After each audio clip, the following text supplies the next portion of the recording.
Hello, everybody. We are kicking off 2025 with the most exciting guest.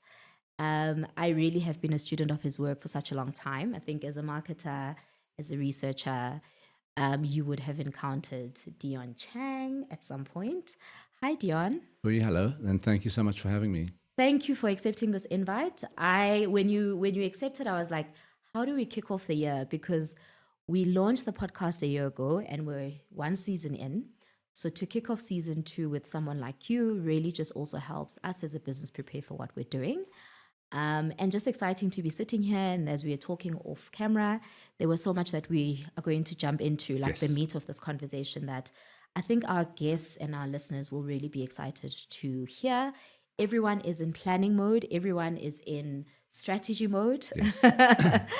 And the year, just fresh out of the silly season, the year is really just ramping up. And so this conversation will be timely for anyone, whether you're in business or you're a consumer looking to kick off your year. So, Dion, whew, my guest really today is preceded by an extensive reputation as one of South Africa's foremost strategic thinkers and trend analysts, pioneering idea forecasting for over 2 decades. How long now? Yeah. I started the Flux Trends. Yes, it's the 19th year, so it's almost two. On the eve of the 20th. Yes. Yes. But of course, you've been doing this much longer because you've been in media and been a spokesperson extensively before Yes. that. Yeah. So Dion is the founder, as he's just mentioned, of Flux Trends, whose definitional business philosophy, trends as a business strategy, which I love, and a lot of which we'll get into, as I said, has served as a reputable reservoir cross industry to facilitate innovation as a culture embedded in corporate business. And I'm personally very interested in this as a business person myself. His work constantly embraces the change. And I think our keyword for today is change. And we'll get into the new role that you've just taken on, the change needed in business, and finds unique opportunities for organizations to remain agile by empowering them with trends and insights benchmarked globally that pose an enabling environment for them to shift, understand the impact of disruptive technologies, and adopt. This part is why we're called Africa on Luxury, and adapt them effectively in the African business context. Dion's vast journalistic background enables him to seamlessly converge communication between brands and consumers, providing deep insights that inform the dynamic relationship between them. As an area of deep passion for him, are the youth, as long as a lot of what's happening with the Gen Zers, the trends and subcultures emerging from that, as well as for solution based innovation for greater good. I think a place where we meet very comfortably because more and more, we can't just exist in business. A true change agent, he creates avenues for businesses struggling to reinvent themselves by stepping in to identify the blind spots and ask the difficult and uncomfortable questions. I want to know how you speak to big executives about this one, because I know how people are so in love with their brands and their businesses. So the growth that is required here, helping their evolutionary process. Interesting fact. I've already alluded to this.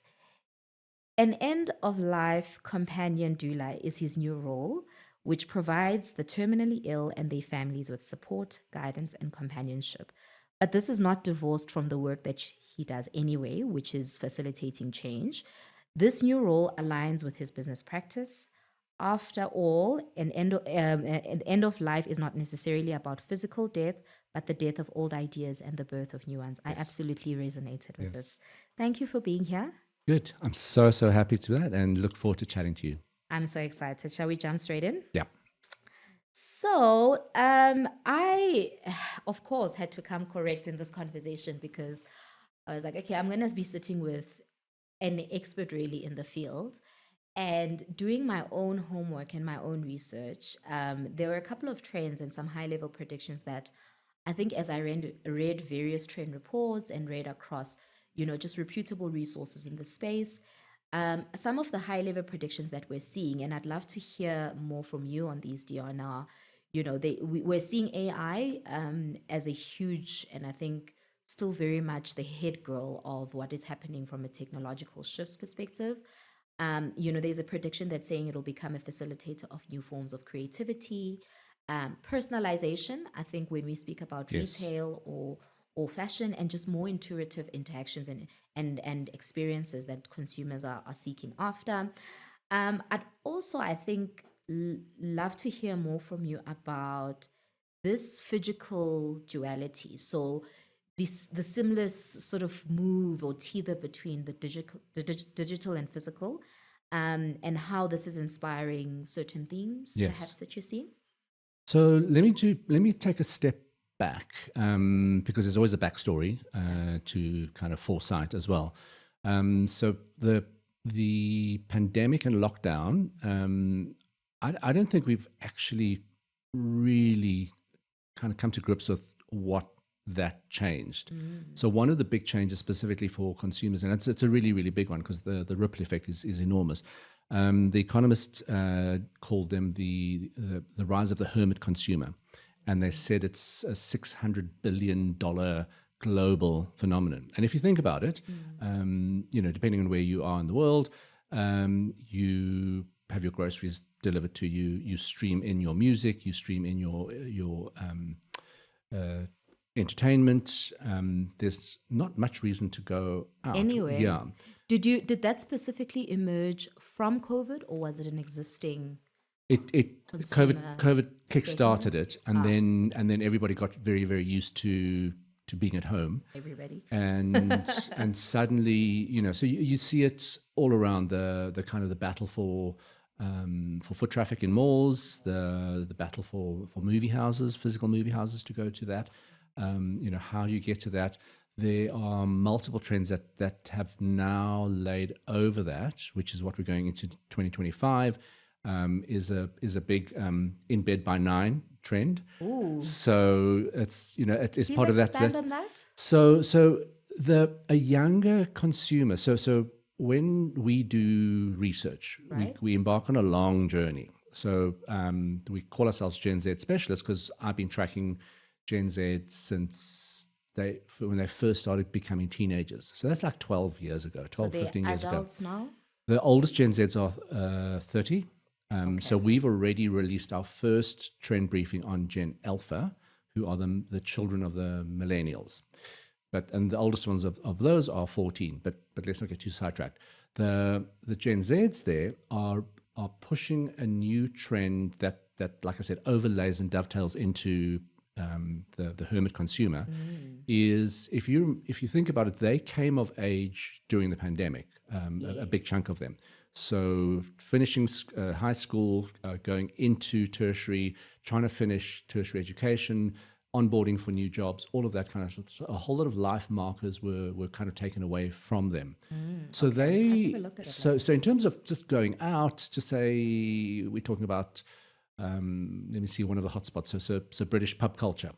They're not used to kind of going out every week to a club and doing that kind of stuff, which a generation before that would have been that's what you are. How they socialize. There's also different retail and demographic trends that they are drinking less. So the phrase is sober curious.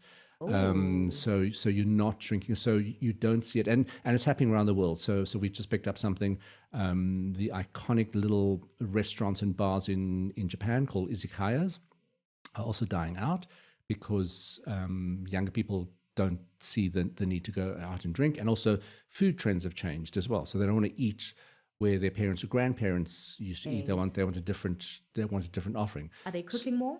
They are cooking more. So what's interesting about the hermit consumer is it not only changes your behavior, but it changes the behavior of what you are buying. Okay. So we've seen specifically here in South Africa a huge spike, but it's also in America, a huge spike in very high-end cookery, so pots and pans and things. That's very why I'm expensive, asking. expensive frying pans, Like an investment in your kitchen. So yes, like a Le Creuset, all of those kind of brands. So people are investing in home. So it's not only sort of staying at home, but it's what you're buying to make the home environment very comfortable.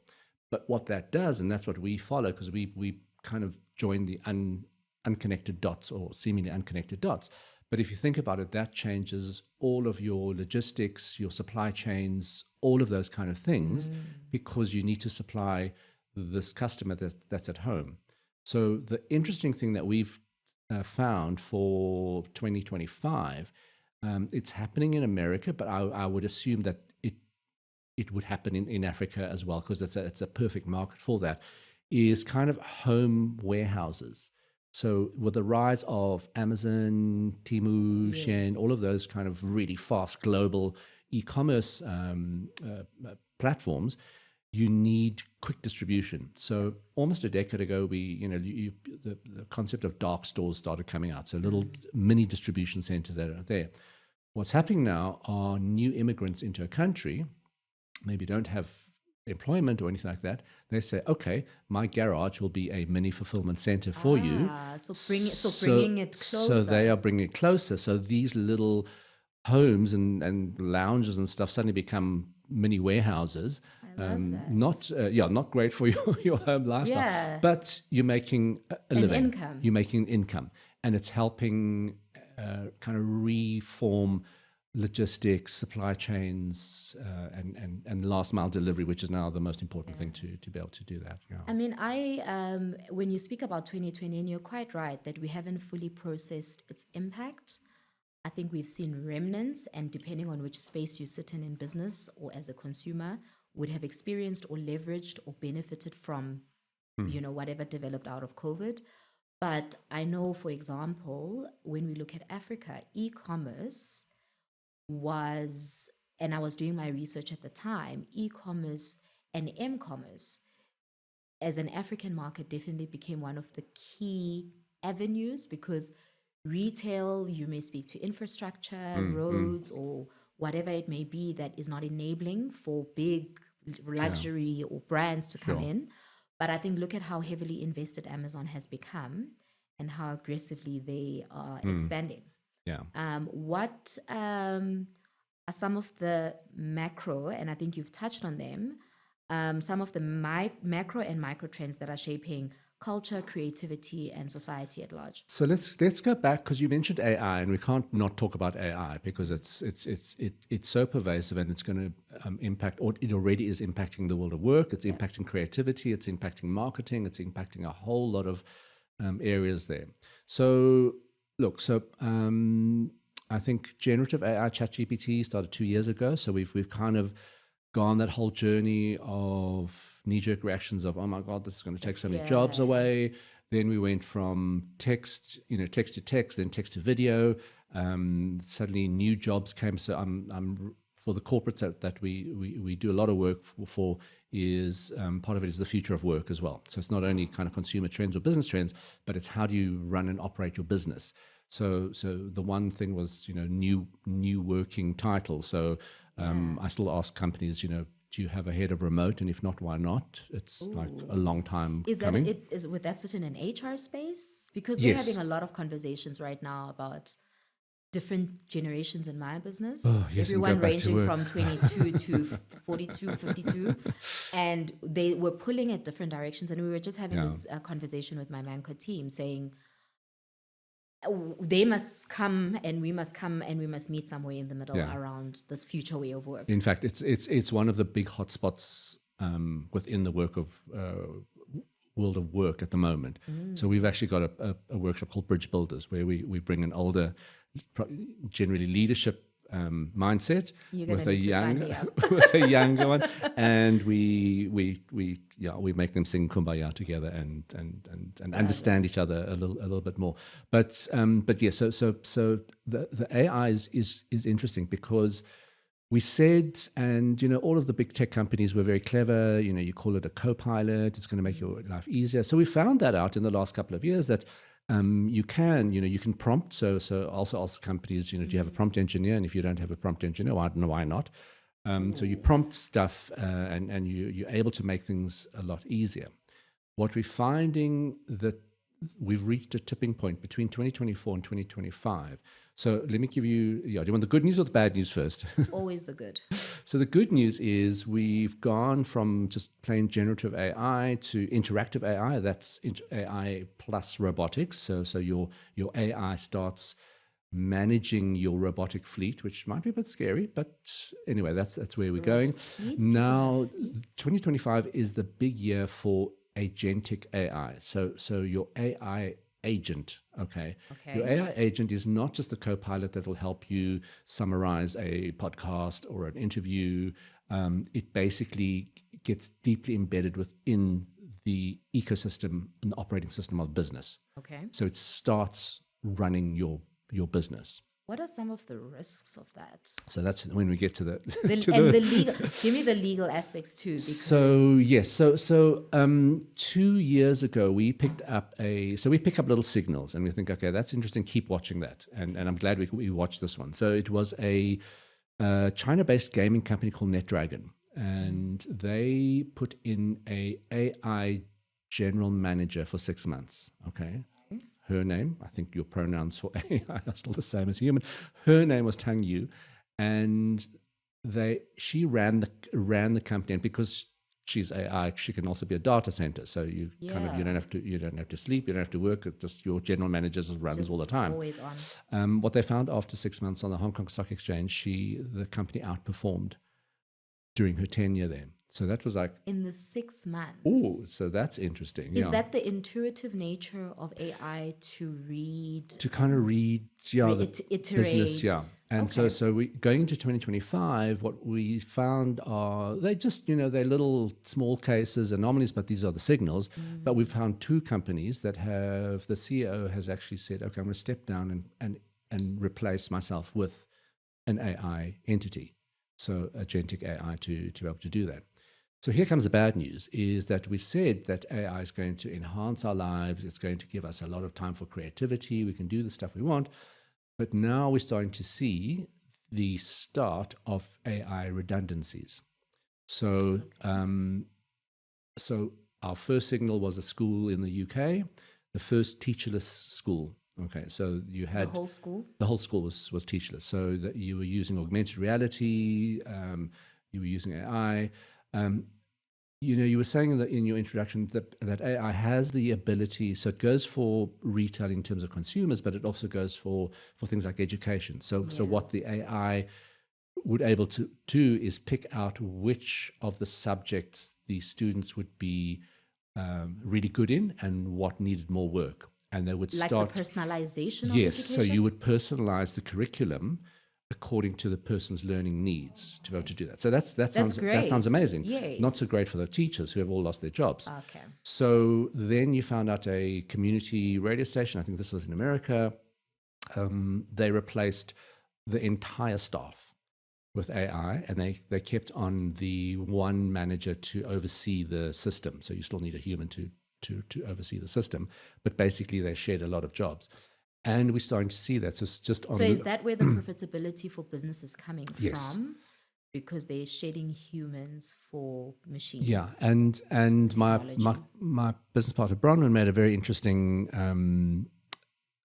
connection. Again, connecting the dots. So you just kind of mentioned that a lot of companies are saying, okay, you've all had your fun working remotely, but now we want return to office, and there's a big pushback. Yeah. So her theory, and I also think there's substance in that, is that a lot of the big companies are saying, you're all going to come back into work, and people are saying, I don't want to do that, so I'm going to leave. So that's a tension point they're using. So they can replace with AI because we're going to start. That's wild. And they don't have to pay retrenchments and stuff like that, because you say, okay, if you're going to leave, that's fine, but I'm then going to we'll go to just market, find another job. and then we'll just replace you with an AI system that happens there. How, as a market like ours, how far or close are we to seeing stuff like that? Like, I'm sure there'll be pockets because there's, global entities operating here, but how close, because when you talk about education, I think of our education system. Yes. And the opportunities that it potentially presents, Yeah. that AI presents, where we could scale education better, we could give more intuitive or quality education. But as a market like ours, how close or how far are we from those kinds of major, like teacherless schools? Yeah. Okay. So just as an aside, You just better watch me, because if you start on education and what's degrees and stuff and tertiary education's with, then we can be here for we're going to need another episode. Yes. So look, so for the, for the let's just start with the African continent. So we've seen time and time again that the African continent is able to leapfrog systems because you don't have the infrastructure, you might not have the financing, all of those kind of things. So the first one was mobile banking. We just kind of mobile phones. We leapfrogged landlines, all of those kind of things. So there's a chance to be able to do that. And so I'm putting two threads together. So yes, I think there's a huge opportunity, although where education systems are at the moment, we're not ready to make that jump. There's a huge gap between what we even should be doing now and preparing people for the future of work, which we're not. It's kind of an analog, if I can put it that way, analog mindset to education. And then on the other hand is just kind of matching what the jobs of the future really, really are. So Africa I read a fantastic article that said, are tech hubs the future of universities on the African continent? So my big drum that I've been beating for a long time is you finding, and it's particularly in South Africa, a very, very sad state, is that a lot of people are saying you do your 4-year base degree and then you're unemployed, And the horrific stat that we saw from the pandemic in South Africa was the people that applied for a social relief grant of 350 Rand and all had tertiary education was 800,000. That's almost 1 million people with tertiary education. So I said something is very, very wrong with the system. It's incomprehensible, something's not right. So I follow the World Economic Forum vision of creating and upskilling people, and they're talking a lot about micro credentials, and for me that makes a lot of sense because it kind of flattens it levels the ground between scale of economies, age, gender, all of those kind of things. And if I look at where the future of work is going, those will become more relevant. You want a portfolio of skills. You want a career portfolio. You don't want to say, okay, I'm going to study this discipline and I'm going to stay in this discipline, because I've seen for the past 5 years is that people with a skill or a qualification that they never thought would be relevant in another sector suddenly jump into that one, and you suddenly find yourself in a completely different sector. So I say to people that especially parents, because I get a lot of parents because of the Gen Z saying, what must my child study? What are the future jobs of the future? And I read something, it's a response in the Financial Times, and it's from an HR person. And she said, we've been so conditioned to choose your discipline. Parents say, go to university, get that, do it as a backup. You can do what you want afterwards. Like for me, no, sorry, that backup, you don't need that backup anymore. Because you could just pick up an array of skills that build a portfolio type. And she said, and this was the light bulb moment for her, she said, choose the sector that you're interested in and the discipline will follow. And she said, because she knows a whole lot of lawyers who are living their best lives in the gaming industry. But if you studied law, you would have been funneled into, okay, do I do commercial law, do I business law, do I do, all of those kind of things. You probably would never have thought to apply law in gaming. But of course it needs legal, it needs all of those kind of things, So if I look at where we're going with the future of work, and sorry for the corporate bosses that are listening to this, but the future of work is going to be decentralized. It just is going to be that, whether it's 3 days a week or whatever. So you're going to want to have that, they call it the entrepreneurial mindset. So you work within a company, but you have an entrepreneurial mindset. And if the workflow is decentralized, you want people that can think independently, that make some autonomous decisions. Not hierarchical. And not hierarchical. So that's part of the big part of not hierarchical or siloed, and that's the big part of the innovation things that the workshops that I do. Yeah. when you get into education, you and I could have an hour actually. So what are actually the cycles and timelines of researching a trend? Because you've been saying that you get like little signals and you follow them. How long do you follow it before it emerges as a trend, or before you define it or coin it as a trend? So when I started almost 2 decades ago, it was, so people said specifically in an African or South African context, oh, we lag behind the rest of the world and things there. So yes, so to a degree that was true. So I think maybe 2 decades ago, it was maybe like a 5-year lag if something happens in Silicon Valley and it goes to scale, goes commercial. Then I found that the global thing was like a 2-year cycle. It was quicker. It shrunk. Around when? How long ago? So maybe a decade ago. So it started shrinking a lot now. And now you are finding that it depends where the innovation springs from. So before it was, say, North American-led or European-led or Asia or China-led or something like that, and then it would take time to just kind of filter down. Now you're getting innovation hubs in Africa, Latin America.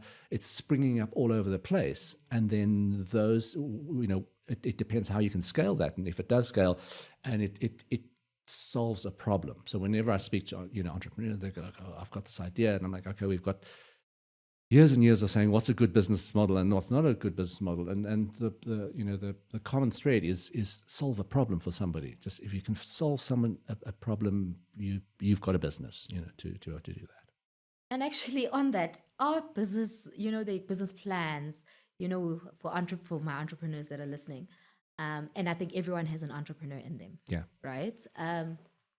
You're always told by banks, and I have a banking client, and I always say, but guys, and I service them in the small business place, and I say, you make it too onerous for an individual who has a viable solution to solve, a problem to solve, by asking them for all these due diligence things. I suppose I understand it's a risk thing for them, but are business plans as we knew them still a thing or still relevant? No, I don't think so. I think things have changed because it was so templated, so rapid. Yeah, and I think that goes with the problem of siloed businesses. So you said hierarchical. So for me, hierarchies stunt innovation, and silos definitely stunt innovation. So yes, they want due diligence and they want those kind of things, but then 5 years ago, you would not have had an app where you can put a selfie and that's the way you access your account and everything, I remember when somebody,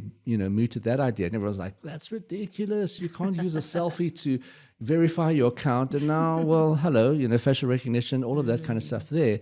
So for me, it's businesses that have those silos that are just kind of stuck there. It's because that's how we did it. And my daily grind for big corporate workshops is, I always ask for a briefing. Well, what's your challenges? What do you need to do?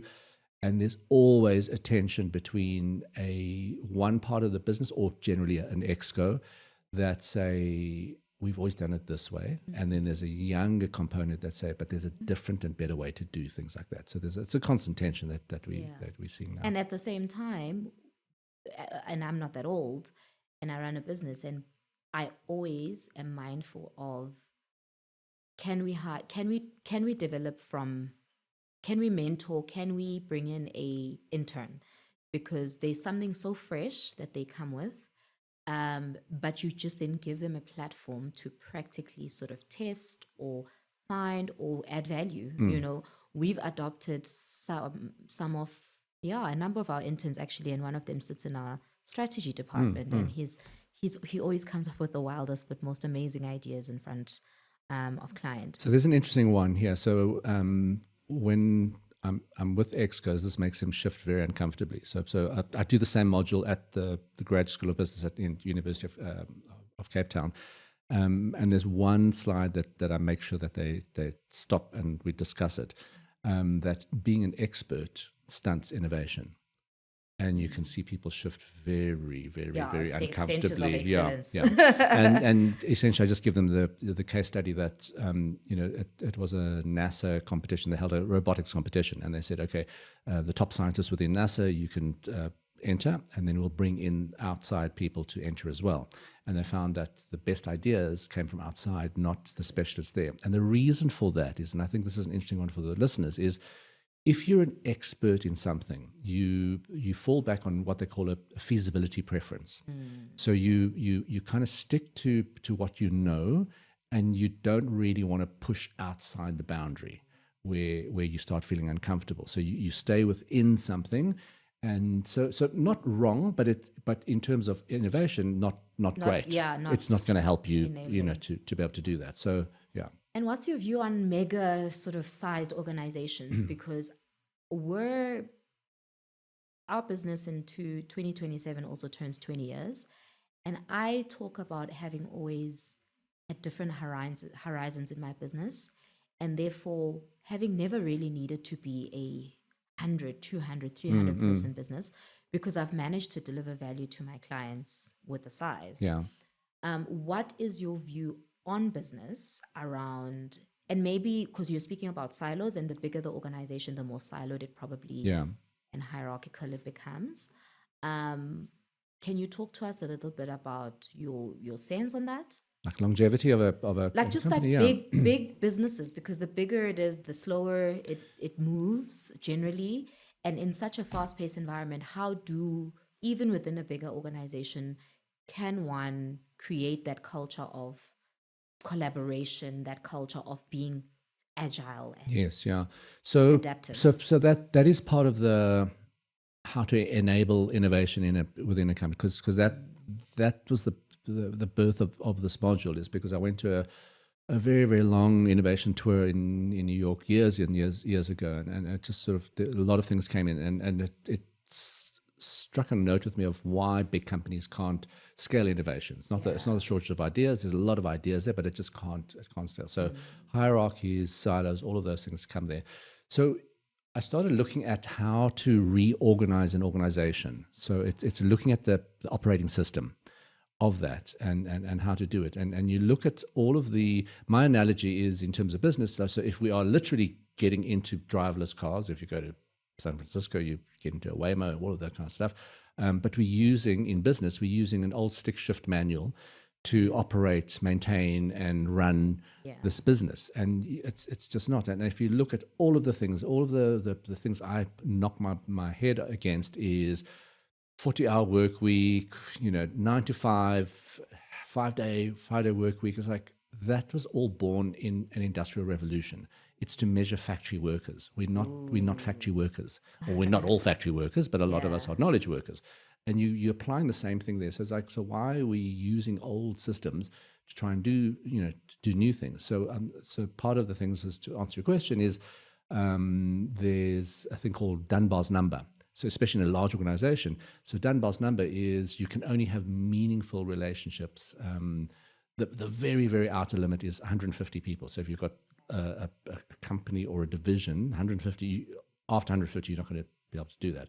The better ones are like 20 people, 50 people, the smaller you are. And if you think about your real close-knit friendships, that's like on one hand, but then if you go into work and everything like that, and they found that the smaller number that you have to manage of a team or a division, the less chance there is of churn, of trying to move out of the thing. There's more cohesion. There's a lot more ideas that are said. And then also the other thing I suggest to people is also move your players around, which goes back to what we were talking about, is a career portfolio. So if you, I don't know why companies don't do this, but you hire somebody for a position, but I say, why don't you let that person work in all of the departments in that company? So if you have an employee that understands the ecosystem of the company, is that not a better thing than saying, I only understand this part of the business? Yeah, if I'm you have only here to be an accountant. Yeah, exactly. so if you do that and you start moving around, then you start seeing that other people can contribute and say, and then the big one. And every time I ask this question, almost every single company says, no, we don't have it. I say, do you have a speak up culture? Can somebody who is younger and doesn't know the business as much say, I think there's a better way of doing things like that? And there is not. And if you look at the let's say, your Gen Z workforce, they have agency outside of the office. You come back into a company and suddenly that agency is taken away from you and you can't, you must, you're young, so you don't know the business, sit down, shut up. And then it's like, so why would I stay? Yeah. And just work and work for little. If I can't contribute. Yeah. Yeah. And they've got such a voice, right? So what methods do you use at Flux Trends to sort of predict, craft strategies? Because particularly speaking to, you spoke about the UCT grad school, you're speaking to people who are making decisions on behalf of the companies, but also the individuals that they're leading. So what are some of the methods and trends that you're using to predict these strategies and to craft them? So look, I think it's just a skill honed over 2 decades of doing this, and we have the luxury. I say we, the team, we research and we read everything, a lot. How big is the team? It's a very small team, so it's under 10 people Love or so. that. Yeah. And so the acronym that we use, we just published a book and it follows the same thing. The acronym is TRENDS, TRENDS, so technology, retail, state of the economy, the natural world, diplomacy, social cultural trends. And I started that when I started the company, because that'll give you an idea of how old I am, because I used to physically clip cuttings from magazines and stuff like that. And as a hobby, before I started the business, I started sorting all of these things into like politics, religion, this technology, everything like that. And it became the methodology. Is that how your mind works? That's how my mind works. So I compartmentalize everything. And then, so I think research and reading will take you so far. But I think what we've been able to do with it and turn it into a business is join the unexpected dots. So we were talking earlier about, your Gen Z, but then it's the hermit consumer, but then it's not drinking, it's in bed by 9. There's a whole lot of things that you don't pull together. And we're fortunate that we keep tracking this stuff to say, remember that thing that we said we should keep an eye on, that signal that we should keep an eye on, then you start finding different things. And then once it starts building into something, then you're quite certain that it's going to go forward. And do you use the qualitative and the quantitative sort of additional research? We use both. So okay. Yeah. And what then is the process of translating, as you said, and I quite enjoyed that you said the gap is much smaller between how a trend sort of sprouts out, and also that you're saying that the trend can come from anywhere, to how it filters down to Africa. So what really is the process that you use to take a global trend and apply it to the African context? Yeah, so we, so a lot of people say, and we've got a big event tonight, and then there's one person that always sits there and it's like, no, but then it's got no relevance. And it's like, to Africa or South Africa. And I'm like, well, yes, it has, but our job is to track global. Because if you can't blinker yourself and say, okay, it's not happening, because if something huge is happening, so yes, we don't have driverless cars here, but it's happening in the Bay Area, in San Francisco. It's already happening there. So you've got to do that globally, and then when you come through, you've got to understand the markets and specifically the clients that we have. So we have extensive briefing before we go into workshop, and you say, like, what are the challenges? What do you want to achieve? Let me understand your business about. So we sign a lot of non-disclosure agreements, sure. But to really, really understand what they want and what the business is about it. And then I think what we bring to the party specifically, especially when talking about strategy, because we do a lot of strategy, we do a system called backcasting. So we worked with a really, really big mining company who wanted to move into clean energy. So that's a big pivot, okay? But that was like a 2030, 2050 kind of goal. But we did it backwards. So we said, okay, this is where you want to be in 2030 or 2040. And then we worked backwards to say, these are the markers where you should be going. And that's when you discover the unintended consequences of your innovation and the blind spots. Because you say, okay, well, you should have been here, this. And you actually give people a roadmap and where the detours are. You're like, okay, that's not going to go very well for you there. And so we kind of plot things for companies from short term, which is tactics, just your tactics, then going to strategy, then kind of real evolution of business models and things like that. You've just answered my next question. I was going to ask, from the strategic recommendations you make, what are the practical takeouts that you give businesses to then action and to reach their goals. But I feel like you've sufficiently addressed that. A little bit on AI, which remains, I think, on the center stage when we're talking trends and stuff. And maybe let me ask you this before. Typically, then, the trends that you forecast, I know you announce and track trends annually, and you sort of, what trends are we delving in for the particular year, 2025 being an example. But typically, what is the life cycle of a trend? I think it depends. So we stay away from fads, which die really really quickly. So those are small things you'll see on TikTok, or little things like eating fads or health fads. Yeah. But because we do trends as business strategy, it's much more of a business focused kind of thing. So it's not like what's the color of the year, or that kind of stuff.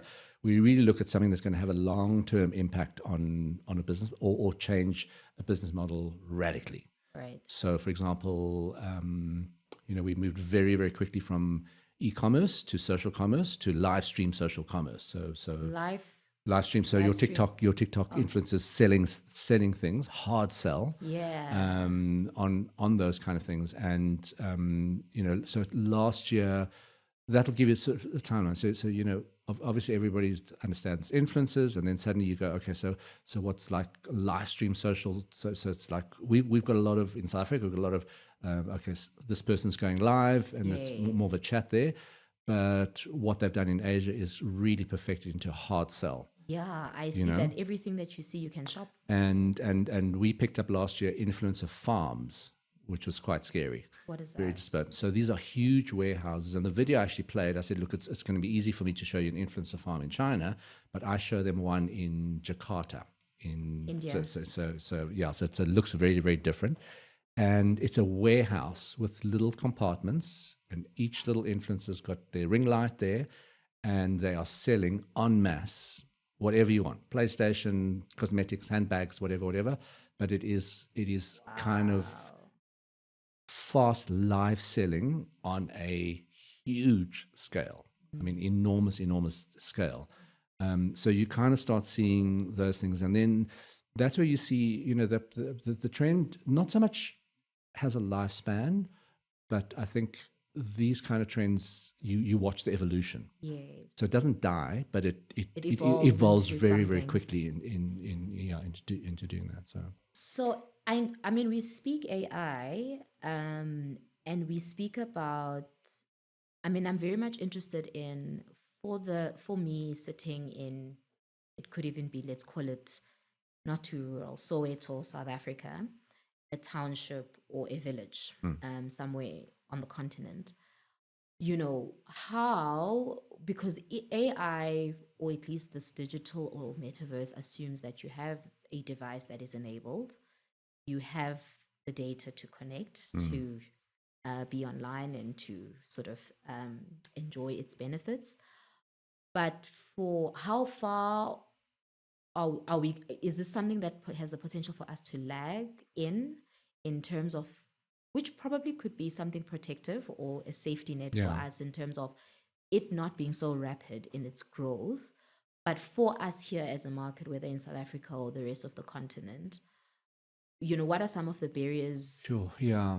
I think it's a real double-edged sword, because you have lessons in hindsight, but then also my biggest fear, so I'm talking from a South African point of view, is we already know that we have a big inequality wealth gap. But my fear is what happens if you add to that a technological gap. That's very, very worrying, because then things just, so not only economically you kind of get left behind, This but then disparity just but then becomes- technologically, if you get left behind, then that's really a big worry for me. So I really try and focus and give space to small startups that give connectivity, Wi-Fi, fiber connection, all of those kind of things, and make it simpler. So there's a lot of really, really good payment systems that have also been born from South Africa and the rest of the continent as well. So those are the things that we need to watch out for. So it's a hard one, because when I talk to leadership, I talk about ambidextrous leadership, because you've got to keep the ship going, but you've got to also bring in new things. Yeah. So on a personal point of view, it's people got to keep in touch with things as well, and not fall into the trap of, I think a lot of parents would say, no, I don't know, this is technology, I don't understand it. It's like, make it your business to understand it. Make it your business to follow what it's doing. And so obviously, like I said, we have the luxury of doing this 24/7, and it is 24/7. Yeah. But read a lot and keep an open mind, because if you're not, so even if you don't have the tools, if you are aware of a system that can do something, that alone is empowering, because you've given yourself that knowledge that's possible. If you don't have that, that's possible, and you get given the tools, you're not going to do anything with the tools. So yeah, thank you for that. And I raised that because in our marketing agency, we focus on the emerging consumer market, and so we are contending with these factors all the time. Something as someone may view as elementary as consumer education, Yes. so educating for financial literacy, or from a telco perspective, I've always challenged my friends in telco to say we are at risk of leaving behind a whole generation due to this sort of technology disparity or gap that is another form of discrimination. So to speak. where the next leapfrog I see is having just released this Gen Alpha report. So your Gen Alpha, just to remind listeners, is oldest are 14 now. So you look at sort of age demographics in 15-year chunks. So we've kind of finished the Gen Alphas. They scare me a little bit. What are the next? What is the latest gen? So they're calling it, it's an Australian company, but they're calling it Generation Beta. So they're just going from the whole alphabet. But my colleague Bronwyn's actually said Generation BEE, so B, because they're buzzy and they whatever. But what is interesting about this Gen Alphas are the number of big businesses that are targeting them. So people would say, I know, but I am a mom of two. they under 14, they don't have disposable income. And interestingly, and this is a good thing for me, is a lot of them are being targeted by fintech companies. So teaching them about money, about spending. Obviously, you want to get them young, but that's all right.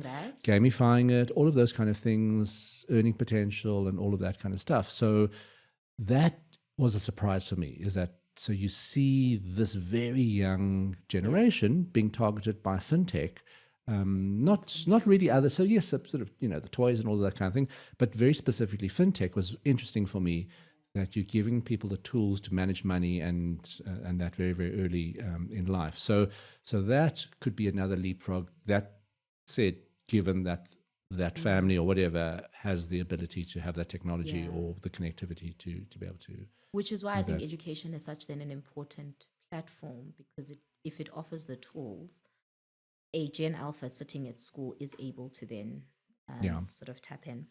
What is your view on AI integration into everyday life and sort of its adaptive uses that are mimicking human behavior?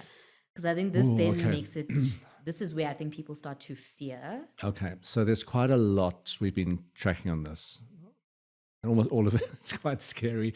So the one thing is, just remember, so this is what is actually going to be launched tonight. So it's somebody on LinkedIn just posted something and said, he used a meta tool to edit a selfie, and suddenly he found out that they used his own image to send personalized ads back to him.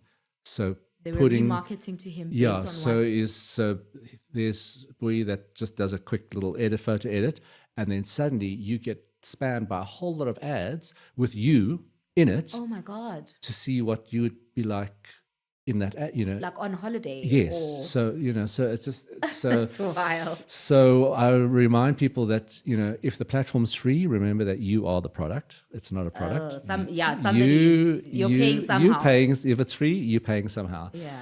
The other thing that's really interesting, and this is what I find very, very fascinating, is where we kind of tipped over to virtual lovers. Virtual boyfriends and girlfriends. Okay, so your avatars. Yes. It's quite a big thing. Is again putting a whole lot of threads together. So your Gen Zs generally are the loneliest on the planet. Your teenagers, it's a very, very lonely life. Even it's the most digitally advanced generation. It's because of that sort of disconnect of in real life and human contact. So a lot of people are saying it's IRL. easier. Yes, it's easier to speak to an avatar and make a relationship with an avatar. Is that happening? Yes, it's happening big time. So if you look at, again, I go back to Asia, but one of the biggest telcos, Baidu. Yes. Baidu has a plethora of chat. So these are AI chatbots that basically tell you what you want. Your smile's so beautiful. Let's go and meet your friends. So and it is intuitive to how you respond. Yeah. And so the more you respond to it, the more you can do it. But then I've been tracking the very creepy side of AI within our lives is and this interests me in terms of the doula work, is recreating or bringing somebody in inverted commas back to life. And the real freaky thing is what you can do. There's platforms that do this now. Is you can take somebody's entire WhatsApp history, a chat that you've had, feed it into the software, and that will intuitively answer you. So you can have a conversation in real time with a late whoever, and it will feel exactly like that person's responding to you because it's a large language model. Yeah. And it's learnt how this person would respond, the little mannerisms, all of those kind of things to be able to do that.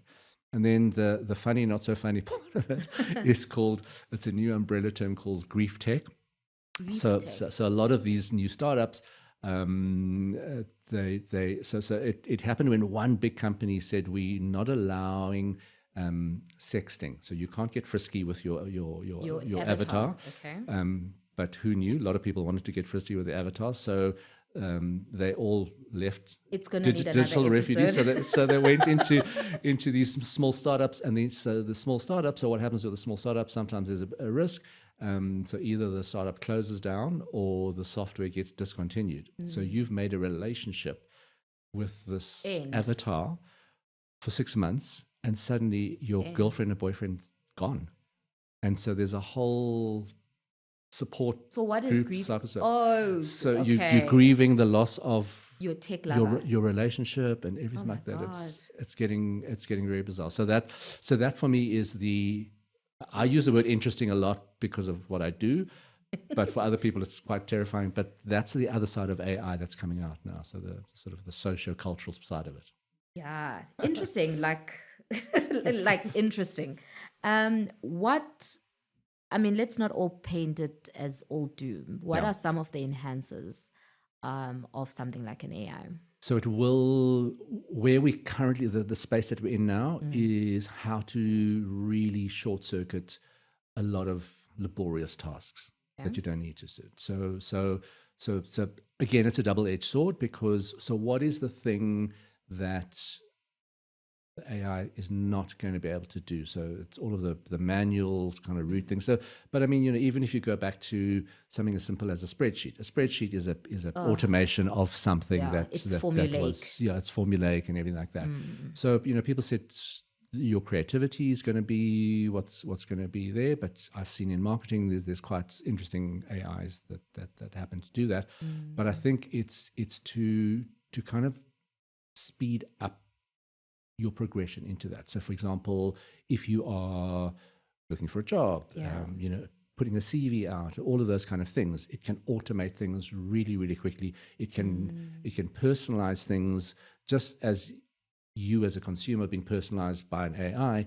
You can also send out a CV that's personalized to a retail sector, to a tech sector to do this. So the language is different, but you don't have to sit and write all of those things out. It can be used. So you can use it to your advantage to be able to do that. Which is where I guess that portfolio sort of type skill, micro portfolios is so important because you do have an array of skills. You could have, like you said, pivoted from medical, retail to whatever.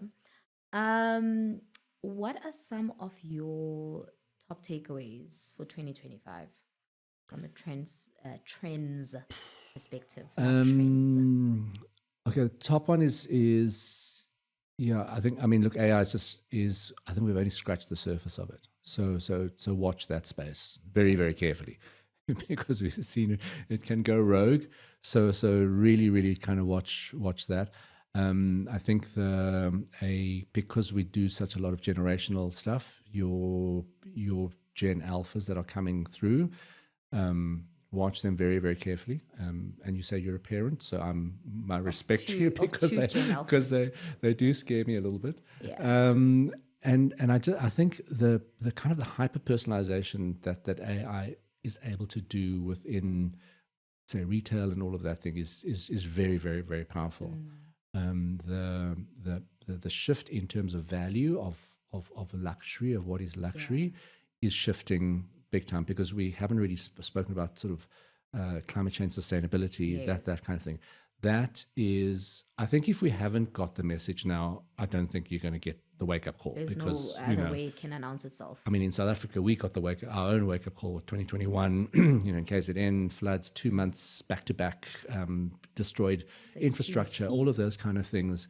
And yeah, we're sitting here in Johannesburg. It's rained for a month. Yeah. For a whole month, it just hasn't stopped. It hasn't stopped raining. So and the weather patterns have shifted from what we knew them to be, right? So and people say, so yes, it's not just you're a tree hugger, or you're wanting to talk about climate change. It is going to start, or no, it has already started impacting your daily life. So if it's not a extreme weather condition that's going to ruin infrastructure, we've seen that all over the world. LA wildfires, it is going to affect the cost of your shopping basket. We've seen that already. All of those kind of things start coming. If it ruins infrastructure and logistics, that means your supply chains are going to be damaged. There's a wider range of things that are going to affect you personally, if you're not careful and realize about that. And then we've seen in terms of sustainability, this whole thing, fast fashion, we need to get off that treadmill. Please, can we speak on that? Because we are on this platform with probably a lot of listeners that shop. Just please, Ghana's the dumping ground of the world. Did you see with the fire, that probably, sad state because a lot of families lost income, but probably a necessary purge, and this might be a controversial statement, but we cannot continue as Africa being the dumping ground for excessive clothing and cheap and it's so the late great Vivienne Westwood designers said buy less and buy better, and it is that, and if we're talking luxury, then that is the luxury is the craftsmanship. So I think it was Lee Edelkort that also said the future of luxury is something that's been touched by a human hand. And I think that goes with relationships. So from what you're seeing then with the retail in your trends, what are we seeing the craftsmanship being overtaken by machines, or there is still an element in the production process that is human from a luxury brand or luxury? Yeah, I think that's going to become a lot more valuable. And if you link what's happening now about sort of the longevity or the future value of handbags, and specifically your Hermes Birkin bags, are matching S&P 500 investments. That's a big shock to investments. They're going, and there's secondary and tertiary markets for them. And we've seen, and that's what makes my heart very warm, is we've seen in a very short space of time, going back to your question about sort of how long do these things take to kind of scale. Here in South Africa, the shift in mindset from vintage, it's like secondhand, to look what I found. I found a YSL bag, and suddenly it's like a prized possession, those kind of things. And if you go back to business trends as well, one of the biggest, flat pack furniture brands in the world, IKEA, they have a resale platform, and they said about almost like 10-20% of the world's secondhand furniture or resale furniture is from them. So they've reinvented, they've reinvented the entire business model. So you can still buy new stuff, But now there is a I thought they were throwaway items. They're good quality a items. parallel business that either they've repaired if you don't want it, so people either resell or they will repair it and then they will resell it there. So it's kind of a circular economy. Circular economy, Yeah. the true values Exactly. and principles of the circular economy. And you said tonight you're launching the state we're in. From that, I'm sure you already are looking and seeing trends for 2026. What are some of, I don't know if they're future predictions because you're announcing them. You may be announcing them already, but what are some of the longer term? Yeah. Look, I think you can't run away from technology. It's just going to keep evolving. So I only start, let's say, putting my block on ahead for the next year in like October of this year for 2026. So I won't do that yet. But I can see, so let me rather talk about conflict points that I see from the daily work is. So A is the AI kind of thing that's coming through. In terms of business, it is an intergenerational conflict about different ways of doing things. So I always say in these things, as an icebreaker to your workforce, if you've got a very young workforce and a very old workforce and an in-between Gen X workforce, I say, ask everybody what time is late for a meeting. It is fascinating that you'll see an older generation say 10 minutes before that. Some people say on time, and more younger generation who are used to virtual meetings, 10 minutes after is on time. After? After. My God, I'd die. It's like, and this is what happened here this morning because you were here a lot. I'm not sure what time you got in, but I was sure to be here for 10 because we work in the travel time. So I guess this is where we're seeing the conflict points. But it's a very interesting one. So, happening. but I think what I'm seeing, and this will go for quite a few years now, is the breaking down of old systems within work. So corporate structures, how to work smarter, all of that thing. The big conflict really is like, no, everyone must get back to the office now. You're going to do that. But the genie's out the bottle. Everyone's tasted freedom and tasted flexibility. And, no. And what about productivity in that flexibility? So is it the older generations that are more responsible with their flexibility because they're balancing more? I always say to people, then we also got to look at the old construct of a transactional time-based employment contract. Okay. You give me these hours and I pay you this much. Okay. And whatever. I'm answered. It's not output based. I'm answered. And what I think, just as we close now, what should the developers of technology and those who the tech is designed for be thinking about when it comes to African consumers, given some of the opportunities that are available to them? Because as you said, we're also like a center, what did you call it? A hub of technology hubs. Yeah.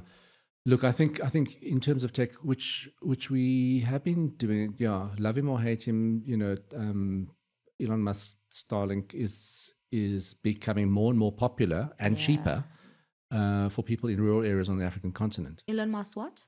His satellite Wi-Fi, I think it's called Starlink or Skylink. Sorry, I don't know the exact term. It's becoming cheaper? It's cheaper, and it actually...